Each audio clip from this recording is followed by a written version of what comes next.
안녕하세요. 민영삼의 잘잘못못 오늘 몇 번째 시간입니까요? 안녕하세요.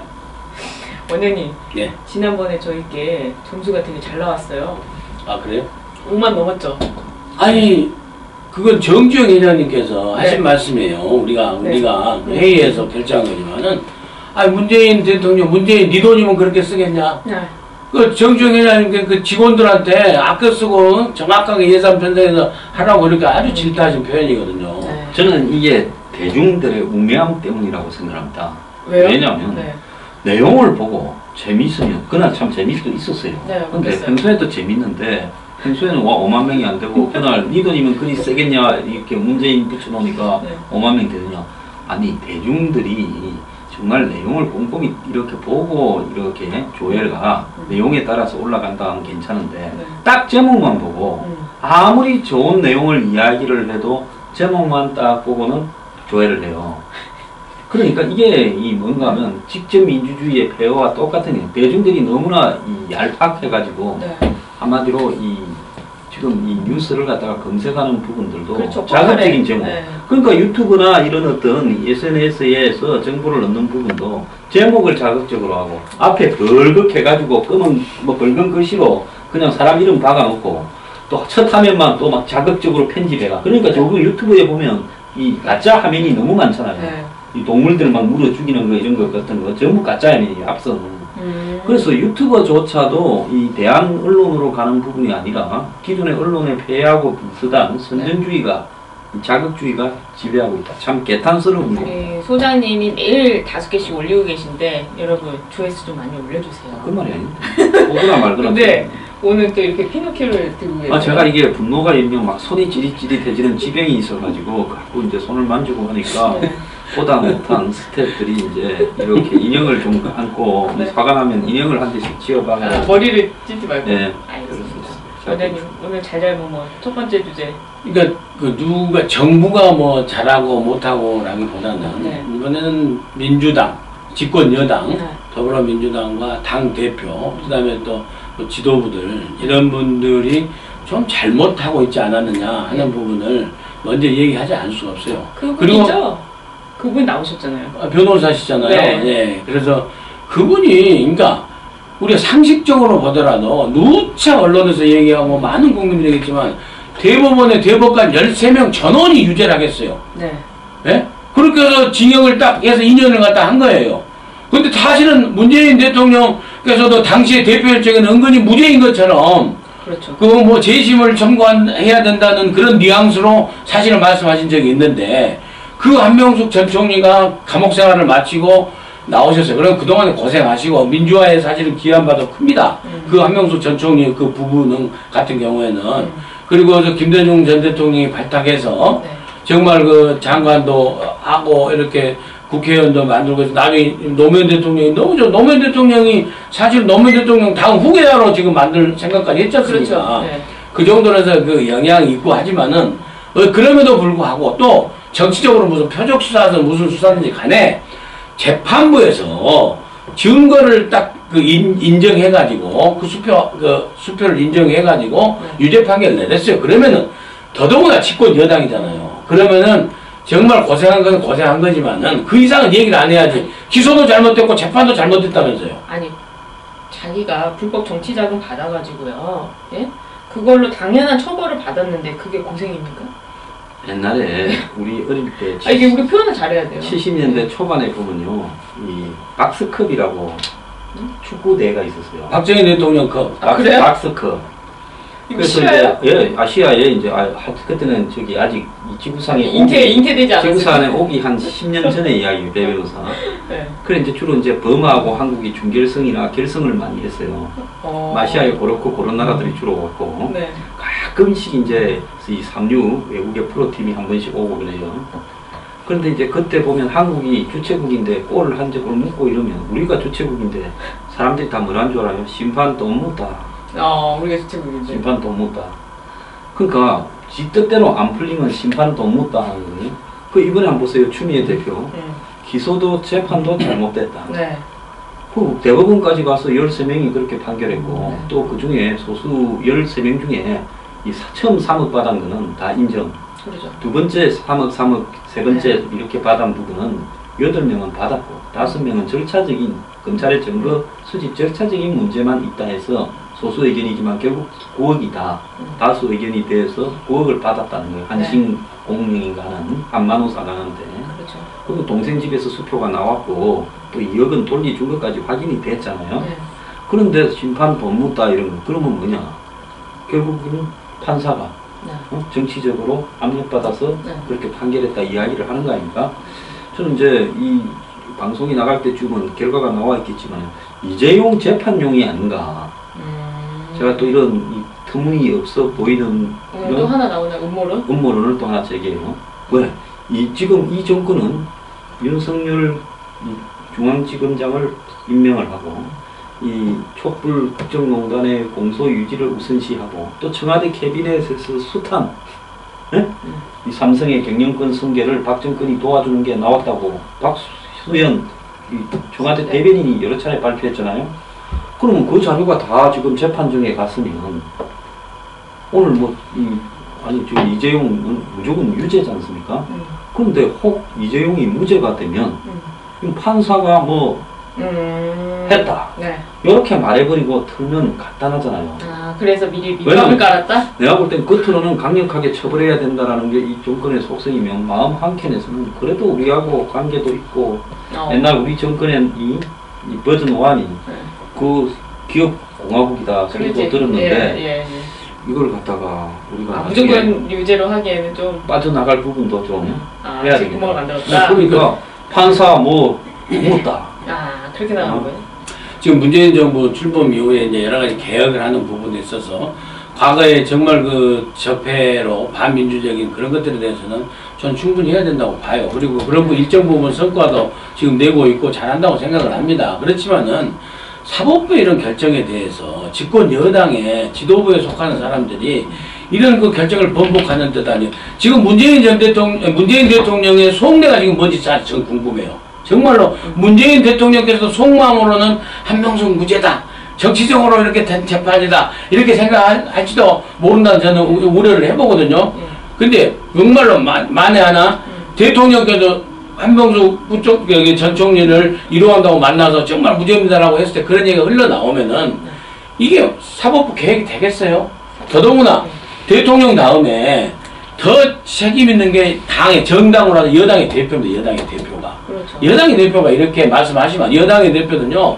지금 문재인 정부가 하고 개혁이라고 해나가는 정책 중에서 어그러지는 것 부분에 대해서 국민의 목소리를 청와대에 전달하는 거예요. 지금 수능을 가지고 김상곤 부총리가 지금 수능을 가지고 지금 한다고 해야 절대 과목을 해서 결국에는 교육계 혼란만 되고 그 다음에 그 대통령이 해가지고 했던 그 기간제 교사들, 그러니까 비정규직의 정규직화 해가지고 비정규직 제로 시대를 만들겠다 해가지고 기간제 교사들 전부 다 지금 교사로 정규직으로 하려고 보니까는 다른 부분 뭐예요? 지금 교대생들이라든지 그 현재 그 많은 임용고시를 지금 준비하는 사람 또 임용고시 합격해서 대기하고 있는 사람들 그들 부모들 그 다음에 지금 고생해서 지금 선생님을 하고 계신 분들은 얼마나 허탈하냐고요. 기간제 교사의 그 비정규직 딱 해줘버리면 뭐하러 교대 가서 4년간 고생하고 다 하냐 이거예요. 이런 부분에 대해서 정말로 국민의 목소리가 뭐고 우리의 목소리가 뭔지를 갖다가 그 당청 간의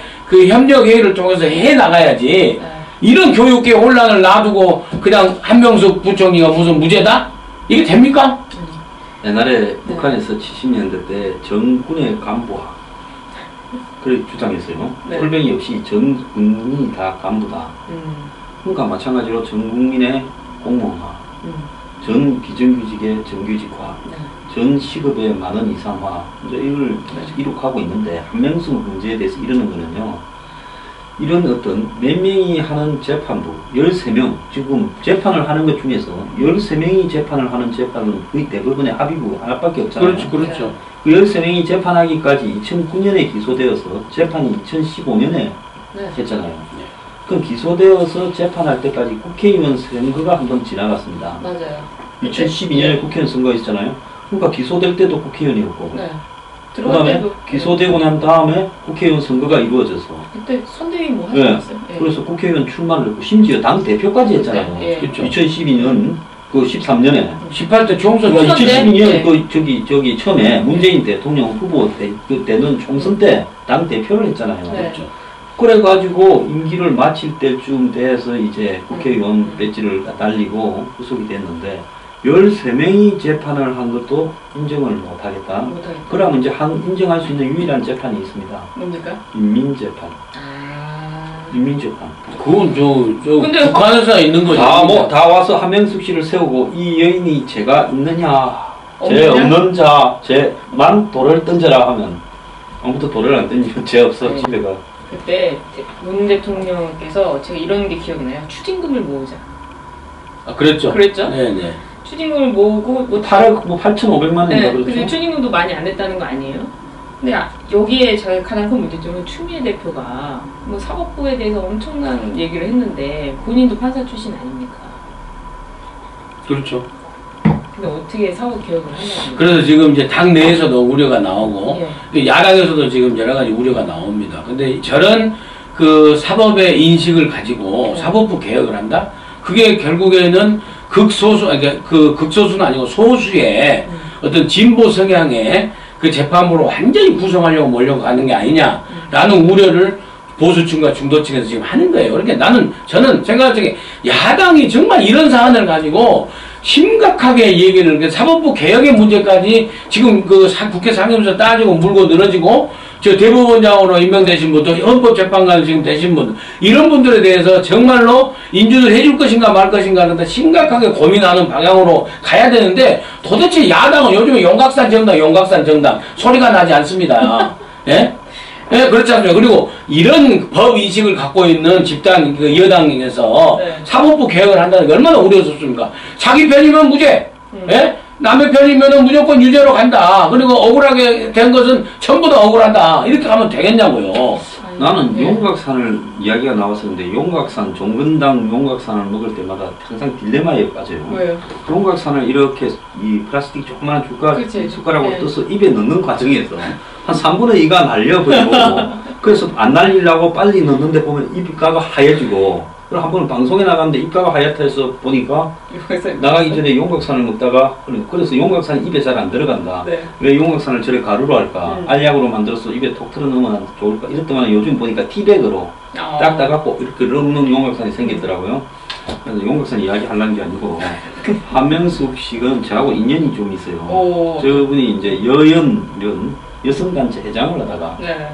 저하고 99년 11월 11일 날 같이 기자회견을 하고 카메라 앞에 당시 그날입니까? 새천년 민주당 영입 창당 추진위원으로 이제 영입 한 명씩 카메라 앞에 가서 이제 소감을 말하는데 저 앞에 했어요.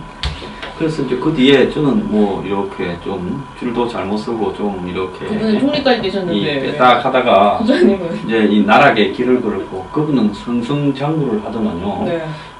김대중 대통령도 잘 가고 노무현 대통령도 잘 가가지고 승승장구를 해서 참 옛날에 자기나 나나 다 사회운동 무슨 단체 같은 레벨에서 시작했는데 저는 총리까지 되고 지금 너무 차이 나는데. 나는 뭐 이렇게 됐는데 예.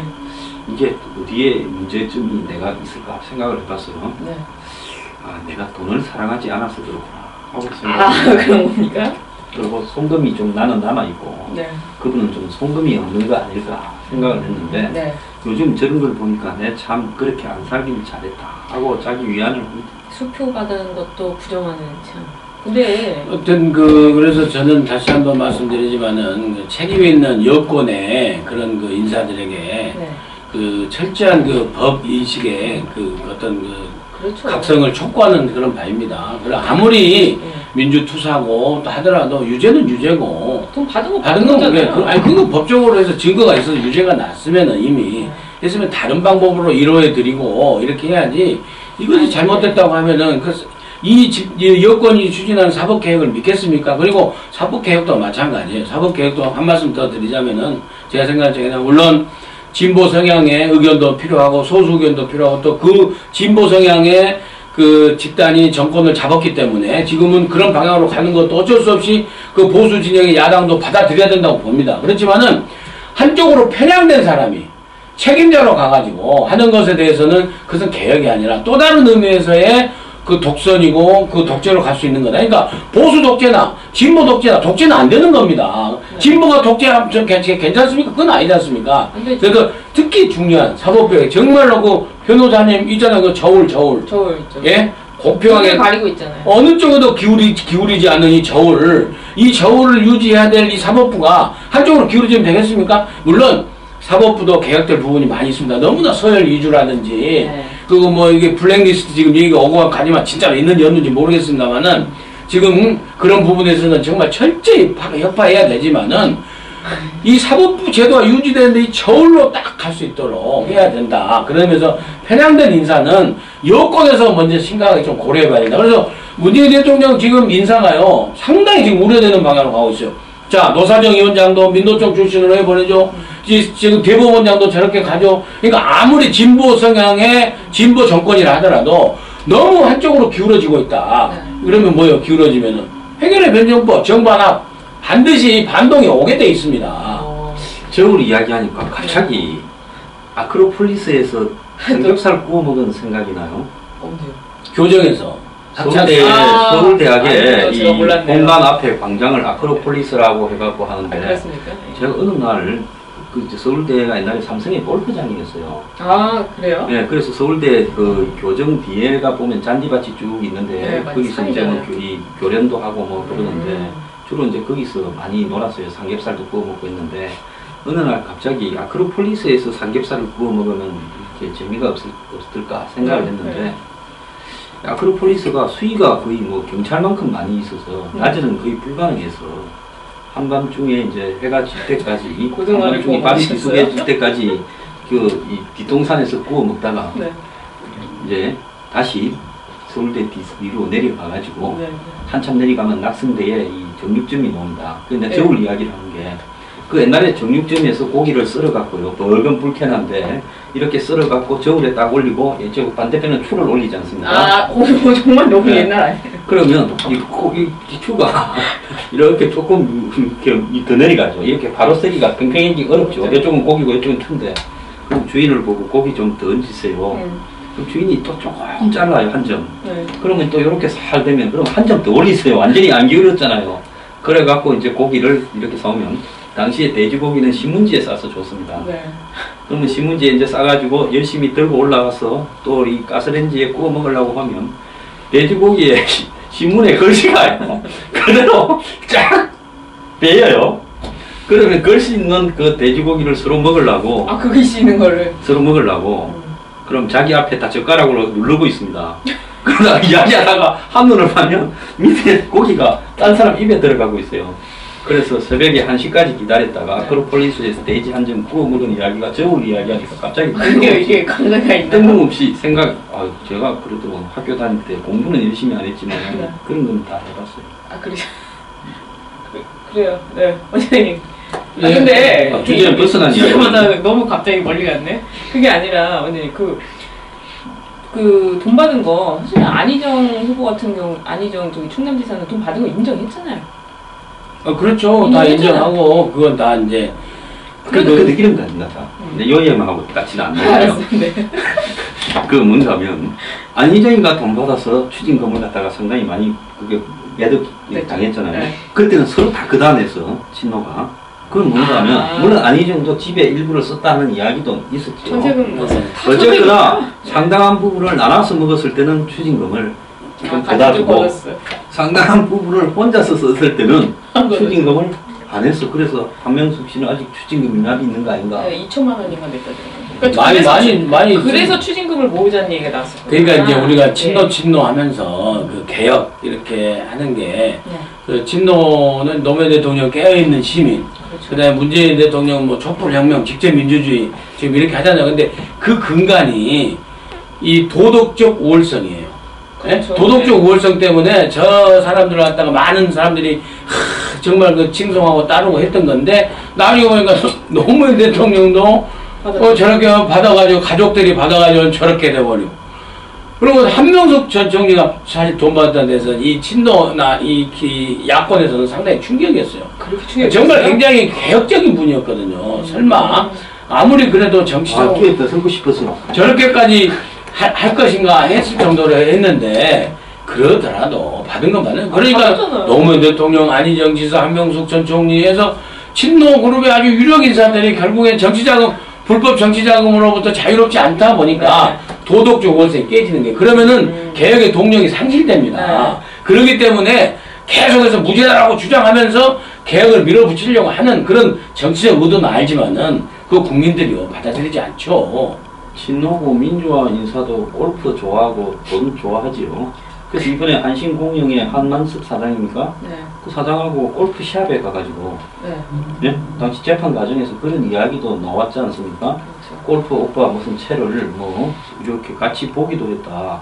총리가 그게 어떻게 가능한 건지 뭐 밥도 뭐 같이 먹었다 이야기부터 해서 공간에 이런저런 이야기들이 뭐 그런 되기도 했죠.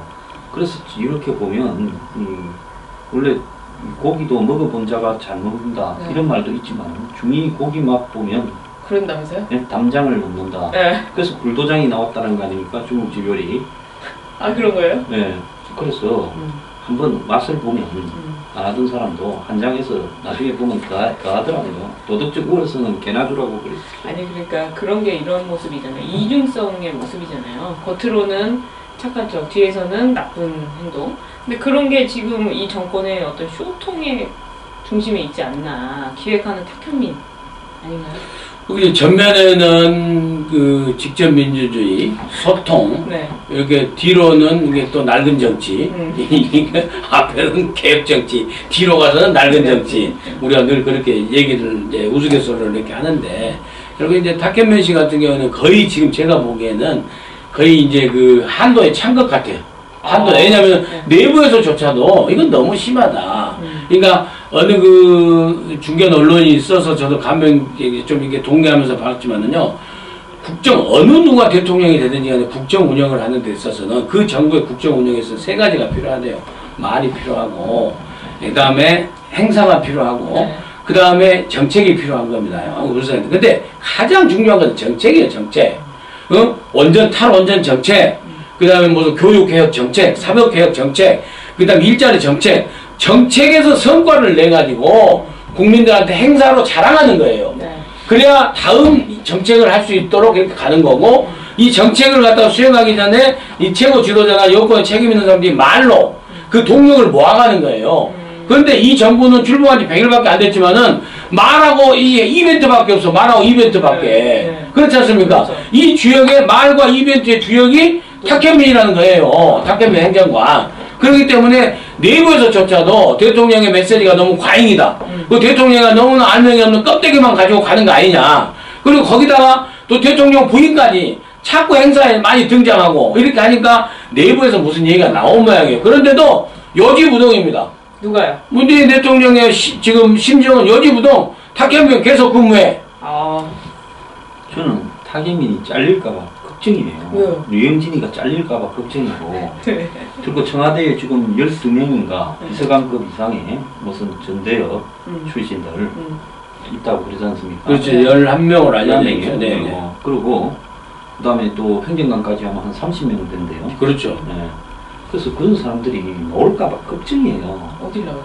밖으로 왜? 그만두고 나올까봐. 왜? 어차피 우리가 고치를 한다고 고칠 사람도 아니고, 그러면 끼리끼리 모여가 끝까지 가는데 그런 사람들이 안 나와야 빨리 갈 거 아닙니까? 조건이 빨리 끝난다? 안 그러면 오래 갈 거 아니에요. 그 너무 나오면. 나오면 오래 가니까. 그 황장수의 저주 아니에요? 그건 국민을 위해서 그러시면 안 되죠. 아니, 국민을 위해서. 어차피 국민들이 뭐 한 80%가 지지하는 정권을 뭐 어쩌겠어요. 근데 너무 걱정하지 마십시오. 아니, 그러니까. 외국에서 귀국하시면 다시 들어가시면 탁현민은 5년 해야 된다. 유영진이도 5년 해야 된다. 그리고 외국에 계신 분도 들어가야 된다. 네, 그래서 아니 외국에 계신 분이 들어가면 또 좀 안 될지도 몰라. 그래서 지금이 아주 최상의 최상의 조합 같아. 조국, 임종석, 전대협, 탁현민, 유영진 요래가 이 사람들 절대 그만두면 안 되고 끝까지. 이 정권이 그 이 사람들을 나가라는 사람을 저주할 겁니다. 원장님 저주당하시는. 그래서 아무튼 탁현민이 지금 얘가 인사가 계속 나오는 거예요. 그러니까 유영진, 탁현민, 유영진, 그 다음에 이제 그 아까도 잠깐 말씀드렸지만은 대법원장 지명자라든지, 그렇죠. 그 다음 뭐 이유정 뭐 헌법재판관, 그렇죠, 헌법재판관. 그 다음에 지금 노사정 위원장, 그 다음에 지금 노사정 위원장, 금강원장, 문성현. 박승현, 문성현이죠. 문성현 그 사람은 창원 마창 지역에서 노동운동의 대부죠. 그렇죠. 그냥 대단한 사람이에요. 그런 사람이에요. 그러면 지금 노동부 장관도 김영주 장관, 네. 그분도 저하고 같이 나란히 기자회견한 사람인데 그것도 노조 출신, 금융노동가 출신이죠. 그렇죠. 네. 금융노조, 은행 금융노조 출신. 그 다음에 노사정 위원장도 노동운동가. 네. 그러면 이게 노노노 위원장이. 이야기 뭐 노사정이라면 노사가 정부 측, 아니네. 사용자 측, 노동자 측이 이래 만나가 협의를 해야 될 건데 전부 노동자 층에다가 이제 노동자 대표, 민노총, 네. 한국노총 대표를 때리고 김영주 장관이 문성현 노사위원장을 노사정위원장을 놓고 이 그림이 좋습니다. 이것도 정말 잘해. 절대 정말 이거 잘했어. 말고 노노정 위원장. 노동위원장. 노사가 아니라 노노정 위원장이라는 거죠. 그러니까 정부도 중재기관도 그 다음에 당사자도 전부 노동자들로 네. 이루어진 이상한데? 그림 좋습니다. 환상적인 조합입니다. 그래서 지금 이제 그런 부분에 있어서 좀 네. 그 야당이 국회에서 그 결국에는 법으로 해야 되지 않습니까? 네. 어찌됐건 아무리 미워도 법으로 해야 되는 거예요. 아무리 잘못돼도. 그래서 국회에서 그 임명동의안을 거쳐야 될 그런 사람들에 대해서는 국회에서 제동을 거는 수밖에 없다. 그래서 야당이 바짝 정신 차려야 된다. 특히 국민의당이 정신 차려야 된다. 저는 그렇게 봅니다. 그리고 너무 한국당과 바른정당도, 한국당은 특히 너무 아직도 버리지 못하고 박근혜 때를 아직도 벗지 못하고 한 발짝도 못 나가고 있는데 네. 빨리 훌물 털어버리고 진짜로 남은 그 국정을 위해서 야당의 백성이 넘는 정당으로서 야당으로 제1야당으로서 어떤 역할을 할 것인지, 그리고 국민의당 같은 경우에는 정말 이 정부의 점에서 야당으로 할 것인지 리드 정당으로 갈 것인지 아니면 준 여당으로 해서 같이 해서 개혁연대로 갈 것인지 딱 선정을 해서 지금 해야 된다. 그 방법밖에 없어요. 지금 계속해서 문재인 정부에서는 그쪽에 한쪽에 치우쳐진 기울어진 인사들이 계속 나올 겁니다. 지금 금강원장도 또 이제 뭐 전혀 비금융계 노무현 대통령 정부에서 일했던 분이 또 내정됐다는 소문이 있어요. 금융감독, 얼마나 금융감독원이 중요합니까? 그렇죠. 우리 국민들은 잘 모르세요. 지금 사실 금융감독원장이 얼마나 중요하고 노사정위원장이 얼마나 중요하고 그 자리가 얼마나 중요한지 사실 국민들은 뭐 압니까? 몰라요. 모르고 그냥 박근혜 미워서 막 기저효과로 그냥 잘한다 하니까 그냥 계속해서 80%예요. 지금 무슨 마약 중독 먹듯이 지금 지지율에 중독돼가지고 가는 건데, 네. 그걸 야당이 제동을 걸어줘야지, 야당이. 야당 하는 일이 없어요. 제 말해도 됩니까? 너무 소심해져가지고. 그런데 예. 저는 야당이 정신을 차리지 말기를 바랍니다. 아, 또요? 왜냐하면 고공행진을 해야 이렇게 날아가다가 어느 날 갑자기 엔진이 딱 꺼지면서 수직 낙하, 네. 추락하는 것은 날개도 없이 되지. 네. 이렇게가 야당이 정신을 좀 차려갖고 이렇게 내려와가 낮게 나는 것도 또 익숙해져가 이래 가면 지지율. 추락을 빨리 안 하지. 지지율이 그러니까 몇 프로가 야당 보니까 틀렸어요. 틀렸어요? 틀린 사람들이 힘 좀 내고 정신 차린다고 될 것 같지도 않고, 네. 야당이 지금처럼 그냥 도와주거나 좀 등신짓만 계속해서 80% 지지를 조금 유지시키다 보면 네. 어느 날 자고 일어나면 또 꺼져가 있는 시점이 저절로 온다는 거죠. 아니 근데 네. 이제 9월 이제 정기국회가 시작되니까 결국에는 야당의 역할이 이제 중요하고 국회에서 하는 건데, 또 한 가지 말씀드리고 싶은 것은 이제 복지로 막 터졌지 않습니까? 원래 지난주에 네 돈이면 그렇게 쓰냐? 그러니까 또 문제는 뭐냐면은 SOC 예산을 네. 사회간접시설에 들어갈 그런 예산을 대폭 삭감해가지고 복지비로 돌린다는 거예요. 그게 복지 아니에요? 야, 이게 정말 위험한 발상이거든요. 언론 보기도 좋죠. 네. 그렇죠. 물론 이제 야당이 이거 조목조목 따져가지고 제동을 많이 걸으라고 하지만은, 이 정부에서 이런 그 파격적인 생각들을 할 적에, 긍정적으로 표현하면 파격적인 생각을 하는 이런 정책에 있어서 그 야당의 그 제동을 걸어야 된다. 그리고 다시 이제 탁현민 씨 인사 얘기로 돌아가자면은 잠깐 마무리로, 정말로 말과 이벤트 말 시원시원하잖아요. 저번에 언제 말씀드렸죠. 병원에 가서 여러분 앞으로 여러분 모든 병원에 그냥 다 입원하실 수 있도록 해드리겠습니다. 돈 없어서 눈에서 피눈물 나지 않습니까? 그 눈물을 닦아드리겠습니다 하면서 막 복지를 갖다 30조 드립니다, 20조 드립니다, 막 이렇게 하는 거 얼마나 시원시원하고 말로 성과가 있었지 않습니까? 솔직히. 그래서 지지율이 사실 상당히 유지되고 있다고 저는 봐요. 그 다음에 탁현민 기획의 그 이벤트 행사가 사실은 좋았죠. 그렇게 재벌 기업, 대기업들하고 대기업들하고 와이사스에다가 맥주 먹고 소통의 모습이었지 않습니까? 이때면은. 그렇지만 이제는 거기까지다. 이제는 거기까지다. 그래서 그 다음에 이제 그게 전부 확산되고 재미 보니까는 이게 직접 민주주의로 가자 이렇게 지금 가고 있거든요. 네. 그래서 저는 탁현민 인사가 굉장히 전 상징적이라고 봐요. 어떤 이제 물러나는 것이 문재인 대통령께서 오기 피우고 오기 정치로 가는 것인지 아니면은 겸허하게 야당과 국민의 반대편 국민들의 목소리를 갖다가 경청해서 하는 건지 아니면 오기로 우이독경 마이동풍으로 가는 건지 저는 굉장히 그게 바로미터라고 봅니다. 그리고 유영진 식약처장이요? 네. 오늘 당장 그만둬야죠. 그렇지 않습니까? 아니 계란 한 판 가지고 가서 그렇게 부실 조사하는 그런 그 정부에 대해서 전 정부의 잘못이라고 하고 있어요. 여당은. 오늘은 당장 그만두고 빨리 해야죠. 메르스 사태 때 얼마나 했어요? 문영표 장관한테. 문영표 장관은요. 복지부 1차관, 2차관 제도가 없었어요. 그러니까 복지부 이거는 그 복지하고 의료 전문성이 있어야 되냐. 이번에 2차관 제도를 둬서 의사 출신에 있기 때문에 문제가 되지만 그때 없이 복지 전문가들이 있다 보니까 메르스 사태에 대해서 왕장하고 모르고 헤맸어요. 그때 얼마나 우리가 우려하고 비판하고 했지 않습니까? 지금 유영진 식약처장 하는 거 보십시오. 지금 그 여자들 생리에 지금 문제까지 터졌지 않습니까? 그거 다 전 정부 탓 아니라 그런 거 아니에요? 공부도 안 해오고. 그래서 그 인사를 좀 해야 된다. 얼마나 좀 말씀 좀 하세요. 이낙연 총리가 짜증냈대잖아요. 술집을 인수하면요. 이제 술집을 네. 키를 딱 넘겨주잖아요. 네. 그러면 가기 전에 술이 이 맥주가 몇 박스, 100박스 남았고 막걸리가 5개 남았고 5박스 남았고 양주가 1박스 딱 이래가지고 다 보고 이래야 되는데 인수받고 나서 보니까 막걸리는 다 썩었고 양주는 예를 들어서 양주가 아닌 이렇게 물이었어. 예. 그냥 숙련이야. 그러면 이거 쏘갔다 물리자 한다고 물려줍니까? 왜냐면 인수받을 때 썼어야지. 그렇죠. 그래서 미리 확인을 고간에 키를 넘겨받으면 돈도 네 마음대로 쓰면 거기 따라 넘어온 좋은 거 나쁜 것도 전부 지가 책임져야 되는 거지. 인수받고 난 뒤에 자아들이 사기쳤다 이러면 그건 내 쪼다요라고 하는 거예요. 내가 방금 이렇게 깊은 사색에 잠겨서 계산을 해봤어요.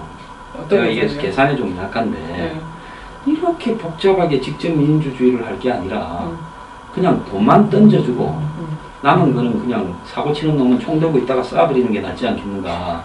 그러면 너무 극단적입니다. 정부 돈 400조면 네? 네. 2,500만 원짜리 월급장이라고 하면 그 계산을 내가 이렇게 그래서 아까 종이 한 장도 없이 머릿속에 해봤어. 1,600만 명한테 네. 2,500만 원씩을 주면 예? 400조야. 그래요? 그러니까 다리도 필요 없고 도로도 필요 없고 인프라도 필요 없고 군인도 필요 없고 뭐 어차피 북한하고 잘 지낸다니까 그냥 400만 명한테 국민이 5천만 명이니까 이 5천만 명을 뽑기를 해가 나머지는 그냥 굶고 뽑기에서 1,600만 명을 뽑아요. 그럼 5천만 명 중에서 1,600만 명이면 당첨 확률 3분의 1이잖아. 그러면 한 집에 4인 가구라고 보면 한 집에 한 명씩은 될 거예요. 무조건 되는 거네요? 그러면 그 사람들한테 2,500만 원씩을 줘버리면 네. 사안은 다 끝이 나. 그게 기본소득제 아니에요? 스위스에서 하려다가 아니 그러니까 그렇게 하지. 그럼 공무원도 다 집에 가도 돼. 다 집에 가고 모든 국민들에게 한 달에 200만 원씩 월급 줘. 헬리콥터로 가면서 당첨됐다면 그 집에 2,500만 원씩만 딱 떨어주면. 그래 지금 헬리콥터 복지라고 하잖아요. 헬리콥터 복지. 내가 말하는 게 그냥 농담이 아니에요. 다 이게 좀 수준이 있어야 알아들을 수 있는 하이 조크라고. 죄송합니다. 이제 제가 수준을 못 따라가고. 그런 표현은 아닙니다. 이제 청와대 인사 문제에 대해서 탁현민인데 이제 그 청와대 행정관 그 후배하고 내가 한번 통화를 해봤더니 우스갯소리로 제가 그랬어요. 자, 나는 행정관 하면은 윤전추 행정관만 생각해가지고 좀 격을 낮게 생각했는데 이제는 탁현민 행정관을 생각하니까 이건 장관이 물러나라고 할 수 없는 그런 장관에서 야, 니네들 행정관 이상이 엄청 높아졌다. 탁현민 때문에. 그래서 우리가 옛날에는 무슨 체력 관리하는 윤전추 행정관으로 생각했었잖아요. 근데 그래서 탁현민 행정관, 청와대 행정관의 이상을 굉장히 높여주는 그런 혁혁한 공로는 있는 것 같아요. 옛날에 이명박 대통령은 그래도 체면이 있어가 차관을 갖다가 왕차관을 했는데 그 이전까는 이명박 정권보다 체면이 좀 없어가 이제 행정관을 왕행정관을 이제 좀 이따가 가면 왕주사가 나올 거야. 다음 정권에서는 주사인데 이 왕이야. 아니 왕행정관 확실히 틀림이 없어요. 네. 그래. 아니 이제 그 영화부 장관이 건의했는데 저 무력감을 느꼈다. 그다음에 비서실장도 그러죠. 비서실장도. 그렇죠. 네. 비서실장도 대통령 인사권을 존중해야 된다. 그리고 왕 행정관의 존재를 갖다가 딱 인정하고 있으니까 네. 왕이 아니라 왕 수석 행정관 아닌가? 그러네요. 지금 이 타계민 행정관 제가 퀴즈를 하나 내겠습니다. 네. 이 맞추는 분은 이 맞히고 도시락을 제가 사겠습니다. 그럼 못 맞춰도 사겠습니다. 그런데 타계민이 지금 소속된 이 비서관실이 어딘지 아시는 분? 어디요? 어디 가요? 행사기획관실인가요? 자, 이 타계민은 이 의전 비서관실 소속이에요. 아. 그러면 청와대에 지금 비어있는 비서관실이 어딘지 아시는 분? 의전비서관이 비어있구나. 행사기획비서관이 비어있어요. 행사기획비서관이. 타계민 소속은 의전비서관이에요. 의전비서관은 임명이 되어 있는데 지 밑에 있는 타계민은 이 사람이 왕이니까 의전비서관은 그냥 딸까리. 그리고 원래 타계민이 처음에 거론되었을 때 어디로 갈 건가 하는 부분에서는 행사기획비서관으로 간다고 알려졌어요. 네. 그런데 타계민에 대해서 문제 제기가 많이 나오다 보니까 행사기획비서관실을 송두리째 비워놨어요. 청와대 직제표에 들어가면 행사기획비서관실은 공석으로 나옵니다. 유일하게 지금 청와대의 공석인 비서관. 그리고 타계민을 의전비서관실의 수석행정관이라고, 왕행정관, 선임행정관이라고 갖다 놨죠. 이게 김정숙 여사님의 그 행사까지 다 이게 탁현민 씨가 지금 하는 걸로 그렇게 알려져 있어가지고 당분간은 확실히 안 나올 것 같아요. 근데 하여튼 우리 국민들이 보기에는 바로미터임에 틀림이 없습니다. 그 TV 그 한 리포트를 보니까 탁현민 행정관이 있는데 그 대국민 보고대 리허설을 하더라고요. 또 똑같이. 그러니까 뭐 아니 옛날에는 숨겨놨는데 이제 한국이 넘겼다 하니까 지난 8월 14일부터는 나와가지고 이제 떳떳하게 고개를 쳐 드시고 이렇게 귀에 딱 이어폰 꽂고 네. 거의 뭐 PD 진두지휘 하더라고요. 진두지휘하고 네. 있고 수석들도 말을 잘 듣는다잖아요. 그래서 어쨌든 타계민 행정관이 만수무강하게 오래오래 이 정권과 끝을 같이 하기를 바랄뿐입니다. 알겠습니다. 임 원장님의 잘잘못 뭐 오늘 잘한 건 뭐였죠?